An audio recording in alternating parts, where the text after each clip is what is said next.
नमस्कार मित्रों, मैं मुस्कान गर्जना न्यूज़ के सोच और समझ कार्यक्रम में आप सभी का स्वागत करती हूँ। आज का टॉपिक है दुख के बाद सुख।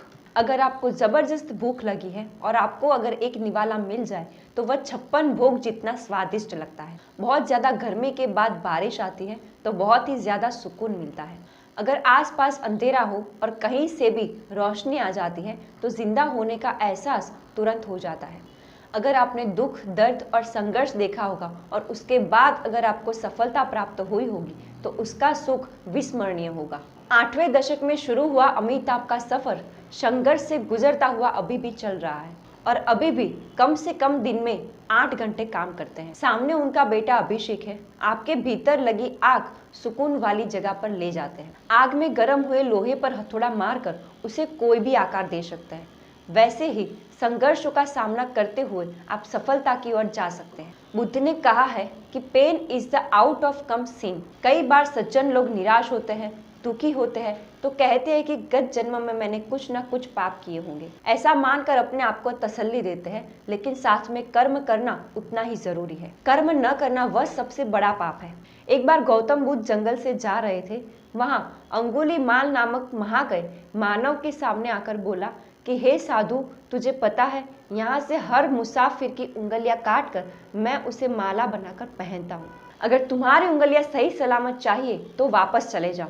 गौतम बुद्ध ने तुरंत ही जवाब दे दिया कि नहीं, मैं यहाँ से कहीं नहीं जाऊंगा और कहा कि हे अंगुलीमाल, क्या तू ये पेड़ से हर एक पत्ता तोड़ सकता है? तो अंगुलीमाल ने पत्ता तोड़ते हुए कहा कि लो, अब देख लिया। गौतम बुद्ध ने फिर से कहा कि क्या तुम ये टूटे हुए पत्ते वापस पेड़ पर लगा सकते हो?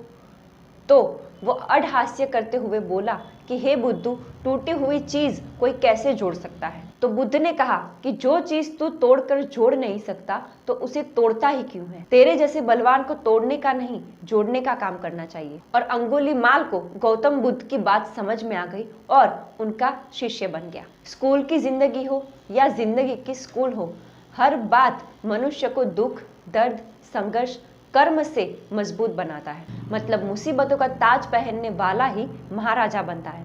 दुख के बाद आया हुआ सुख का आनंद और अनुभूति हमेशा अलौकिक होती है। रात कितनी ही भयानक हो, लेकिन सूर्य आते ही रात को जाना पड़ता है। इसीलिए सुबह का महत्व है। दुख, दर्द और संघर्ष के बिना मिला हुआ सुख ज्यादातर कम होता है। सफल और संपन्न होने के बाद भी अपने पुराने पीड़ा और पल को याद रखना चाहिए। जो इंसान अपने मूल को भूल जाता है वह कभी निकास नहीं कर सकता। प्रसिद्ध अमेरिकन नाट्यकार जॉन पैट्रिक ने कहा कि पीड़ा सोच का प्रेरक बल है। सोच शानपण का और शानपण मनुष्य का जीवन सरल बनाता है। अति आनंद देने वाला नशा भी बाद में पीड़ा ही देता है। जिसको सोपान कष्टदायक लगते हैं वह कभी भी टोच पर नहीं पहुंच सकते। गालिब ने भी लिखा है कि दर्द का हद से गुजर जाना भी एक दवा बन जाती है। पेन, कलम और कचवाट जब मिलते हैं तो उत्तम सर्जन होता है। अगर आप दुख को दुख मानेंगे तो दुखी रहेगा, लेकिन अगर आप दुख को अनुभव मानने लगोगे तो आपको सुख का पता अवश्य मिल जाएगा। धन्यवाद।